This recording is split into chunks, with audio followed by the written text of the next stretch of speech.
Hi friends, welcome back to my channel. ఈరోజు video వచ్చి బీరకాయ పెసరపప్పు కర్రీ అండి. ఈజీగా ఎలా చేసుకోవాలనేది నేనైతే మీకు ఈ వీడియోలో అయితే చూపిస్తాను. చాలా టేస్టీగా ఉండే బీరకాయ పెసరపప్పు కర్రీ ఇప్పుడైతే మనం ఎలా తయారు చేసుకోవాలో చూద్దాం.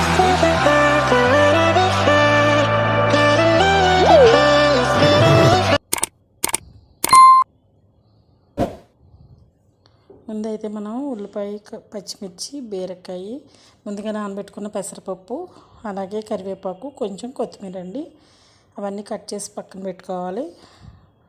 బాండీలో ఒక 3 స్పూన్ల ఆయిల్ పోసుకొని ఆ ఆయిల్ వేడెక్కిన తర్వాత అందులో కొంచెం ఆవాలు వేసుకోవాలండి. ఆవాలు కొంచెం చిటపట్లు ఆడిన తర్వాత ఉల్లిపాయ ముక్కలు, పచ్చిమిర్చి వేసుకొని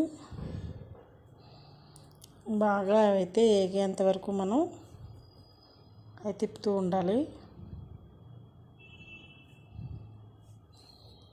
ఒకసారి తిప్పేసిన తర్వాత పైన మూత పెట్టేసి అవి మళ్ళీ ఒక 2 నిమిషాల తర్వాత తీసిన తర్వాత మగ్గి ఉంటాయండి ఉల్లిపాయలు. ఇప్పుడు మనం బీరకాయ ముక్కలు వేసుకుని మళ్ళీ ఒకసారి మొత్తం అంతా కలుపుకోవాలండి.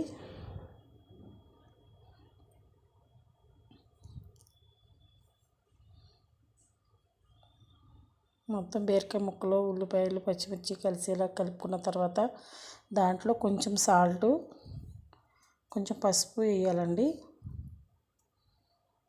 ఎందుకంటే బీరకాయ ముక్కల్లో ఉన్న వాటర్ అంతా కూడా మనం సాల్ట్ వేసేసరికి మొత్తం వాటర్ అంతా కూడా బయటకు వచ్చేస్తుంది కాబట్టి కొంచెం పసుపు, కొంచెం సాల్ట్ వేసేసి ఒక 2 నిమిషాలు అలా ఉంచాలండి. తర్వాత దాంట్లోకి వాటర్ చూసారా ఎంత వాటర్ వచ్చిందో. ఇప్పుడు మనం ఆ వాటర్ ఉండగా దాంట్లో మనం ముందుగా నానబెట్టుకున్న పెసరపప్పు పైన వేసేయాలండి. వేసి మళ్ళీ అది కూడా ఒకసారి కలిసేలాగా ఒక్కసారి తిప్పుకొని దాంట్లో కొంచెం కరివేపాకు, కొంచెం కొత్తిమీర వేసేసుకోవాలి. నేనైతే ఏ కర్రీలో అయినా సరే కరివేపాకు లేకుండా మాత్రం ఏ కర్రీ కూడా చేయనండి. నేను ప్రతి దాంట్లో కరివేపాకు వేస్తాను.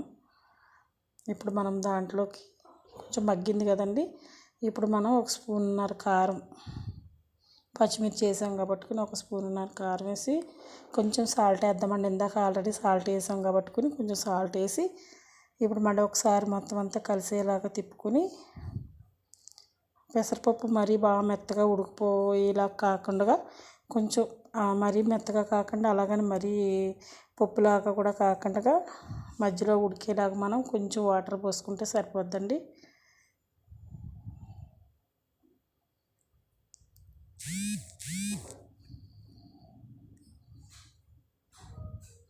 వాటర్ అంతా మనకి దగ్గరికి వచ్చేసి అంతవరకు మనం ఉడికించుకున్న తర్వాత ఇప్పుడైతే మనకైతే పెసరపప్పు బీరకాయ రెడీ అయిపోయిందండి. ఇప్పుడు మనం వేరే బౌల్లోకి కర్రీ అంతా కూడా తీసేసుకుందామండి. నా వీడియో మీకు నచ్చినట్లయితే లైక్ చేయండి, షేర్ చేయండి, సబ్స్క్రైబ్ చేసుకోండి. ప్లీజ్ అండి, సపోర్ట్ చేయండి.